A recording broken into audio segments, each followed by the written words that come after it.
नमस्कार देवी और सज्जनों, एक बार फिर से आप सभी का बहुत बहुत स्वागत है 10 सूत्रधार पर। 10 सूत्रधार पर आज गबन उपन्यास का 12वां भाग हम लोग सुनने जा रहे हैं। उसके पहले आपको जल्दी से रिकैप करवा दें। तो पिछले एपिसोड में रमाकांत बहुत ही परेशान रहे, चूंकि उन्होंने अपने ऑफिस से कुछ रुपए क्या, जितनी भी वसूली हुई थी एक दिन की, वो 700-800 रुपए थे। और वो सभी रुपए लेकर के घर आ जाते हैं।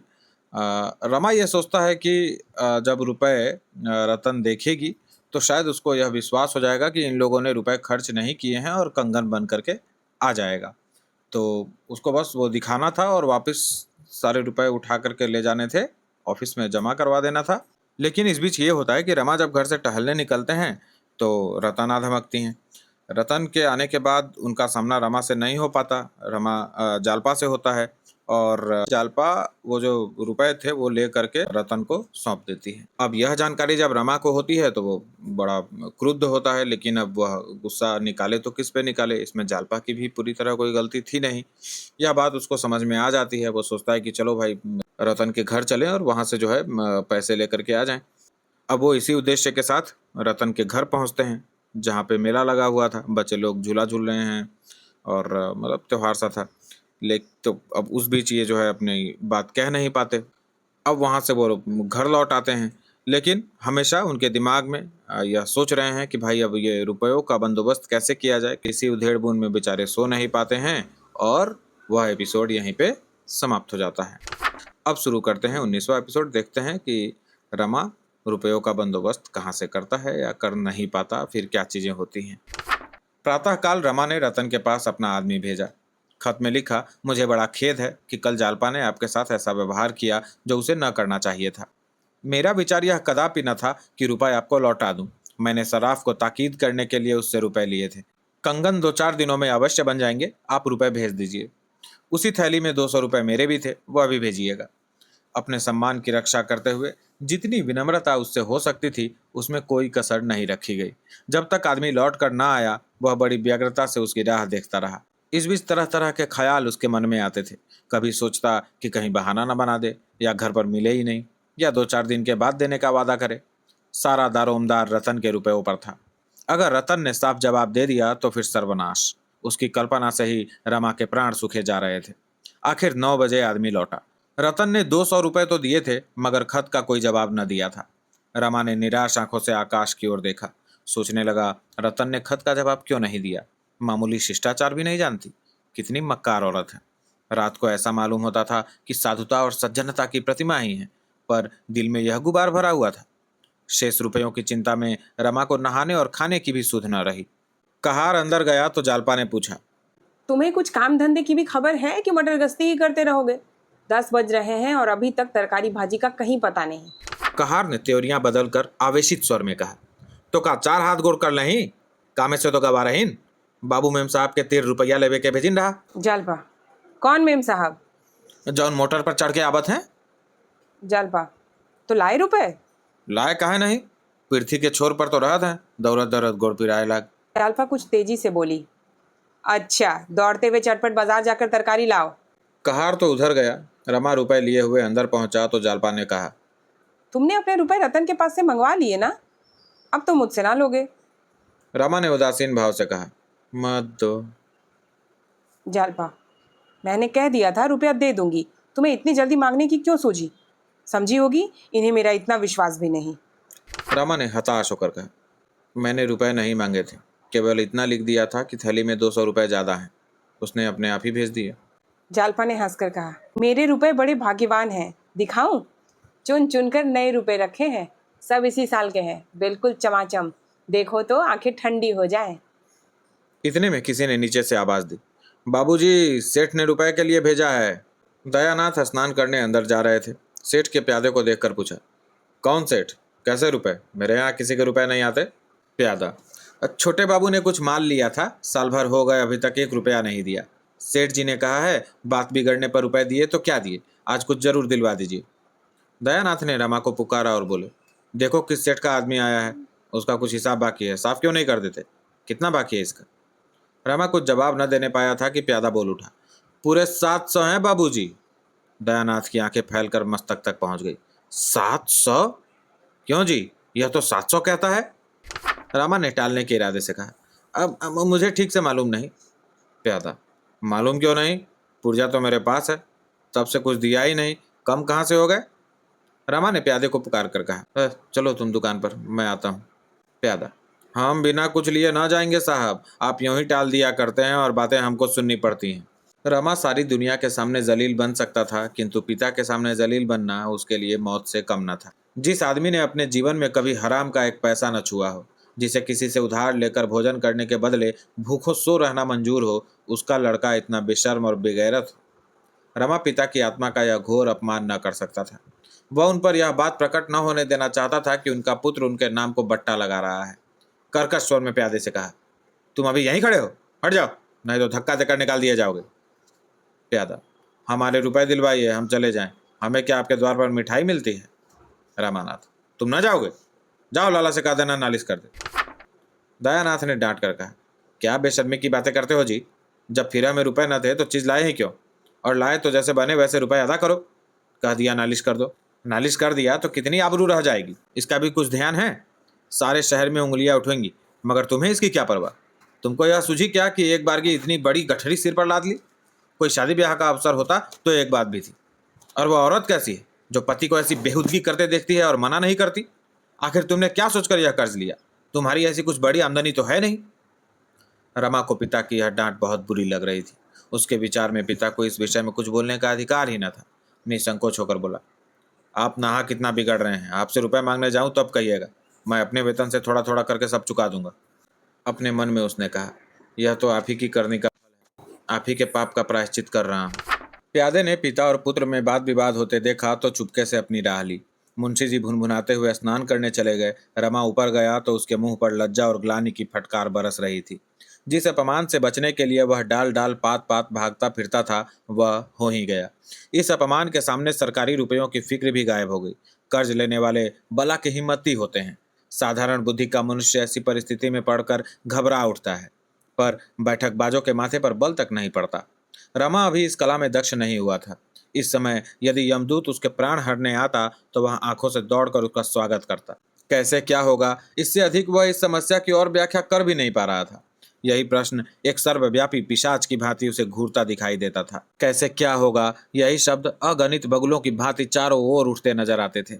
वह इस पर विचार न कर सकता था, केवल उसकी ओर से आंखें बंद कर सकता था। उसका चित्त इतना खिन्न हुआ कि आंखें सजल हो गई। जल्पा ने पूछा, तुमने तो कहा था इसके अब थोड़े ही रुपए बाकी हैं। रमा ने सिर झुकाकर कहा, यह दुष्ट झूठ बोल रहा था, मैंने कुछ रुपए दिए हैं। दिए होते तो कोई रुपयों का तकाजा क्यों करता? जब तुम्हारी आमदनी इतनी कम थी तो गहने लिए ही क्यों? मैंने तो कभी जिद ना की थी। और मान लो मैं 2-4 बार कहती भी तो तुम्हें समझ बूझ कर काम करना चाहिए था, लेकिन अपने साथ मुझे भी 4 बातें सुनवा दी। आदमी सारी दुनिया से पर्दा रखता है लेकिन अपनी स्त्री से पर्दा नहीं रखता, तो मुझसे भी पर्दा रखते हो। अगर मैं जानती तुम्हारी आमदनी इतनी थोड़ी है तो मुझे क्या ऐसा शौक चढ़ाया था कि मोहल्ले भर की स्त्रियों को तांगे पर बैठा बैठा कर सैर कराने ले जाती। अधिक से अधिक यही होता कि कभी कभी चित्त दुखी हो जाता, पर यह तकाजे को तो ना सहना पड़ते। कहीं नालिश कर दे तो 700 के 1000 हो जाए। मैं क्या जानती थी कि तुम मुझसे यह छल कर रहे हो? कोई वैश्या तो थी नहीं कि तुम्हें नोच घसोट कर अपना घर भरना मेरा काम होता। मैं तो भले बुरे दोनों ही दिनों में तुम्हारी साथिन हूँ। भले में तुम चाहे मेरी बात मत पूछो, पर बुरे में तो मैं तुम्हारी गले पड़ूंगी ही। रमा के मुख से एक शब्द न निकला। दफ्तर का समय आ गया था, भोजन करने का अवकाश न था। रमा ने कपड़े पहने और दफ्तर चला गया। जागेश्वरी ने कहा, क्या बिना भोजन किए चले जाओगे?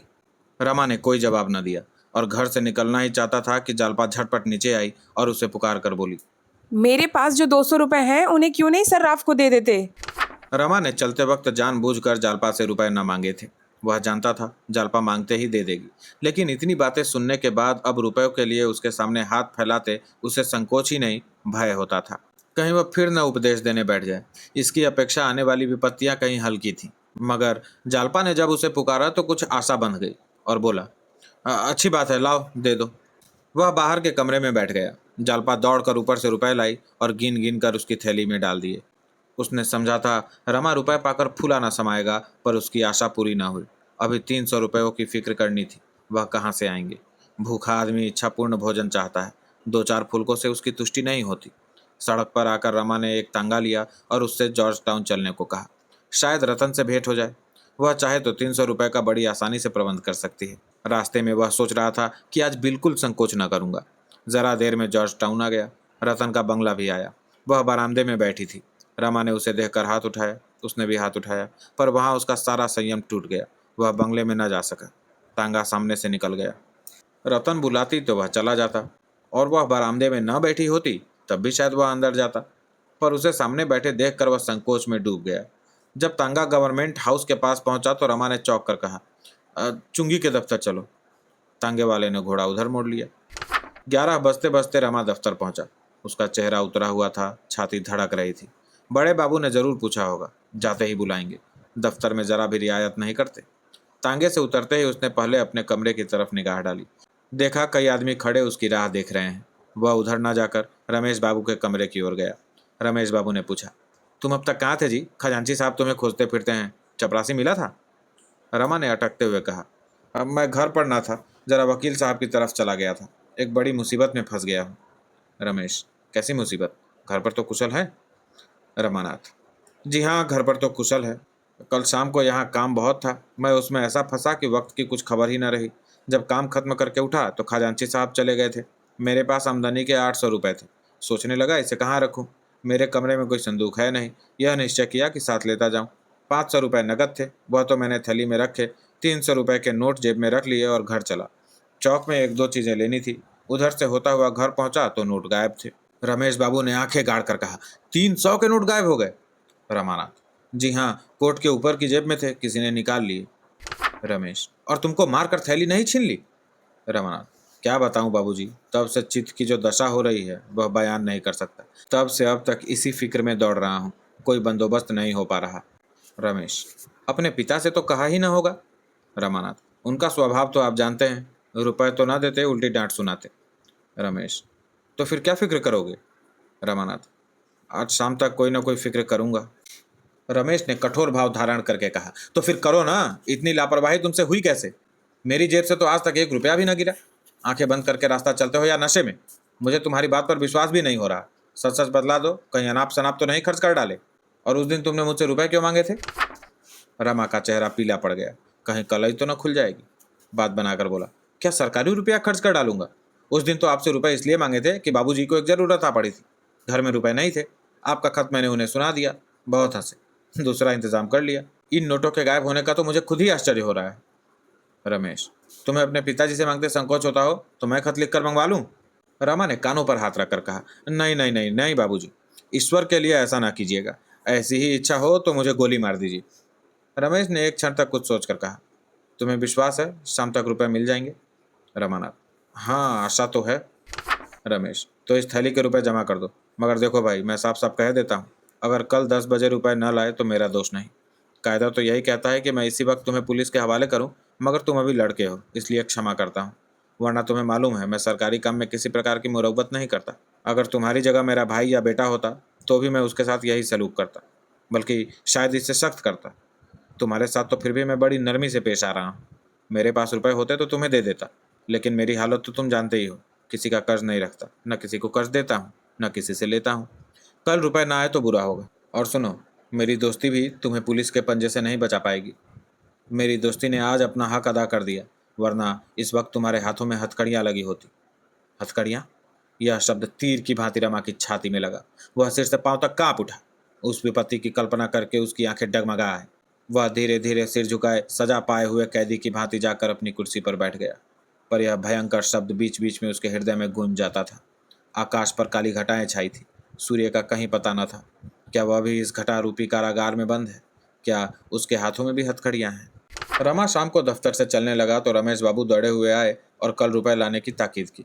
रमा मन में झुंझला उठा, आप बड़े ईमानदार की दुम बने हैं, ढोंगिया कहीं का। अगर अपनी जरूरत आ पड़े तो दूसरों के तलवे सहलाते गिरेंगे, पर मेरा काम है तो आप आदर्शवादी बन बैठे हैं। यह सब दिखाने के दांत हैं। मरते समय इसके प्राण भी जल्दी नहीं निकलेंगे। कुछ दूर चलकर उसने सोचा, एक बार फिर रतन के पास चलूं, और ऐसा कोई न था जिससे रुपए मिलने की आशा होती। वह जब उसके बंगले पर पहुंचा तो वह अपने बगीचे में गोल चबूतरे पर बैठी हुई थी। उसके पास ही एक गुजराती जौहरी बैठा संदूक से सुंदर आभूषण निकाल निकाल कर उसे दिखा रहा था। रमा को देखकर वह बहुत खुश हुई। आइए बाबू साहब, देखिए सेठ जी कैसी अच्छी अच्छी चीजें लाए हैं। देखिए हार कितना सुंदर है। इसके दाम 1200 रुपये बताते हैं। रमा ने हार को हाथ में लेकर देखा और कहा, हाँ चीज़ तो अच्छी मालूम होती है। रतन, दाम बहुत कहते हैं। जौहरी, भाई जी ऐसा हार अगर कोई 2000 में भी ला दे तो जो जुर्माना कहिए सो दूं। 1200 मेरी लागत बैठ गए हैं। रमा ने मुस्कुरा कर कहा, ऐसा न कहिए सेठ जी, जुर्माना देना पड़ जाएगा। जौहरी, बाबू साहब हार तो 100 रुपये में भी आ जाएगा और बिल्कुल ऐसा ही, बल्कि चमक दमक में इससे बढ़कर, मगर परखना चाहिए। मैंने खुद ही आपसे मोल तोल की बात नहीं की। मोल तोल अनाड़ियों से किया जाता है, आपसे क्या मोल तोल। हम लोग निरे रोजगारी नहीं है बाबू साहब, आदमी का मिजाज देखते हैं। श्रीमती जी ने क्या आमिराना मिजाज दिखाया है कि वाह। रतन ने हार को लुब्ध नजरों से देखकर कहा, कुछ तो कम कीजिए सेठ जी, आपने तो जैसे कसम खा ली। जौहरी, कमी का नाम न लीजिए हुजूर, यह चीज़ आपकी भेंट है। अच्छा, अब एक बात बतला दीजिए, कम से कम इसका क्या लेंगे? जौहरी ने कुछ क्षुब्ध होकर कहा, 1200 रुपये और 12 कौड़ियाँ होंगी हुजूर। आपसे कसम खाकर कहता हूँ, इसी शहर में 1500 का बेचूंगा और आपसे कह जाऊंगा किसने लिया। यह कहते हुए जौहरी ने हार को रखने का केस निकाला। रतन को विश्वास हो गया यह कुछ कम न करेगा। बालकों की भांति अधीर होकर बोली, आप तो ऐसा समेट लेते हैं कि हार को नजर लग जाएगी। क्या करूं हुजूर, जब ऐसे दरबार में चीज़ की कदर नहीं होती तो दुख होता ही है। रतन ने कमरे में जाकर रमा को बुलाया और बोली, आप समझते हैं या कुछ और उतरेगा? रमानाथ, मेरी समझ में तो चीज़ 1000 से ज़्यादा की नहीं है। रतन, होगा। मेरे पास तो 600 रुपये हैं। आप 400 रुपये का प्रबंध कर दें तो ले लूँ। यह इसी गाड़ी से काशी जा रहा है, उधार ना मानेगा। वकील साहब किसी जलसे में गए हैं, 9-10 बजे से पहले ना लौटेंगे। मैं आपको कल रुपए लौटा दूंगी। रमा ने बड़े संकोच के साथ कहा, विश्वास मानिए मैं बिल्कुल खाली हाथ हूँ। मैं तो आपसे रुपए मांगने आया था, मुझे बड़ी सख्त ज़रूरत है। वह रुपए मुझे दे दीजिए, मैं आपके लिए कोई अच्छा सा हार यहीं से ला दूंगा। मुझे विश्वास है ऐसा हार 700-800 में मिल जाएगा। रतन, चलिए, मैं आपकी बातों में नहीं आती। 6 महीने में एक कंगन तो बनवा ना सके, अब हार क्या लाएंगे। मैं यहाँ कई दुकानें देख चुकी हूँ, ऐसी चीज़ शायद ही कहीं निकले, और निकले भी तो इसके ड्योढ़े दाम देने पड़ेंगे। तो इसे कल क्यों ना बुलाइए, इसे सौदा बेचने की गरज होगी तो आप ठहरेगा। रतन, अच्छा कहिए, देखिए क्या कहता है। दोनों कमरे के बाहर निकले। रमा ने जौहरी से कहा, तुम कल 8 बजे क्यों नहीं आते?" जौहरी, नहीं हुजूर, कल काशी में 2-4 बड़े रईसों से मिलना है। आज के ना जाने से बड़ी हानि हो जाएगी। रतन, मेरे पास इस वक्त 600 रुपये हैं। आप हार दे जाइए, बाकी के रुपए काशी से लौट कर ले लीजिएगा। जौहरी, रुपए का तो कोई हर्ज न था, महीने 2 महीने में ले लेता, लेकिन हम परदेसी लोगों का क्या ठिकाना। आज यहाँ है कल वहाँ है, कौन जाने यहाँ फिर कब आना हो।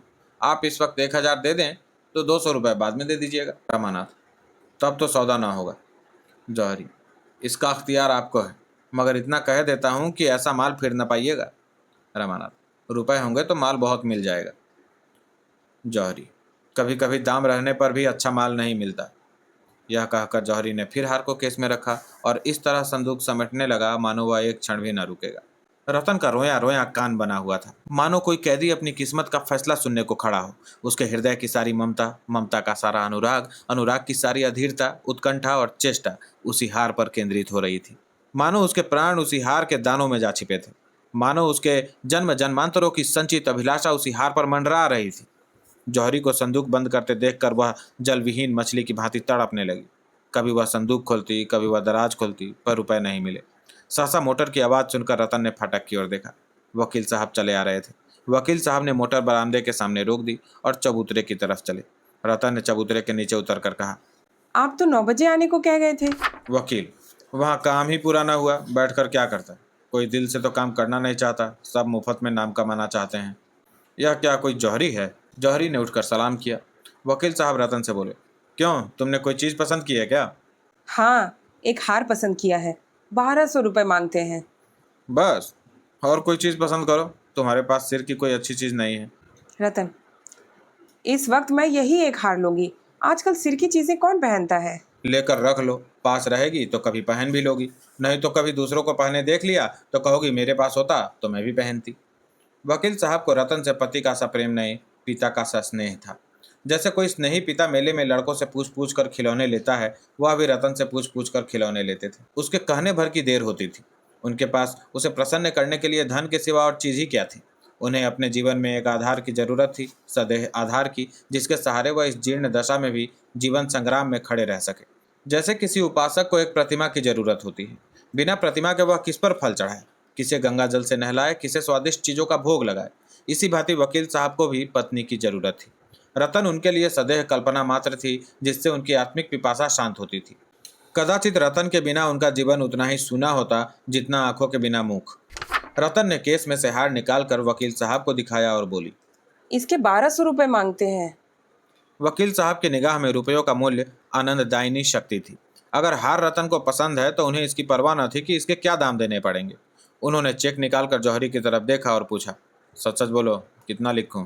जौहरी ने हार को उलट पलट कर देखा और हिचकिचाते हुए बोला, 1150 कर दीजिए। वकील साहब ने चेक लिखकर उसको दे दिया और वह सलाम करके चलता हुआ। रतन का मुख इस समय वसंत की प्राकृतिक शोभा की भांति भी हिसित था। ऐसा गर्व, ऐसा उल्लास उसके मुख पर कभी न दिखाई दिया था, मानो उसे संसार की संपत्ति मिल गई है। हार को गले में लटकाए वह अंदर चली गई। वकील साहब के आचार विचार में नई और पुरानी प्रथाओं का विचित्र मेल था। भोजन वह अभी तक किसी ब्राह्मण के हाथ का भी न खाते थे। आज रतन उनके लिए अच्छी अच्छी चीजें बनाने गई। अपनी कृतज्ञता को वह कैसे जाहिर करे? रमा कुछ देर तक तो बैठा, वकील साहब का यूरोप गौरव गान सुनता रहा, अंत को निराश होकर चल दिया।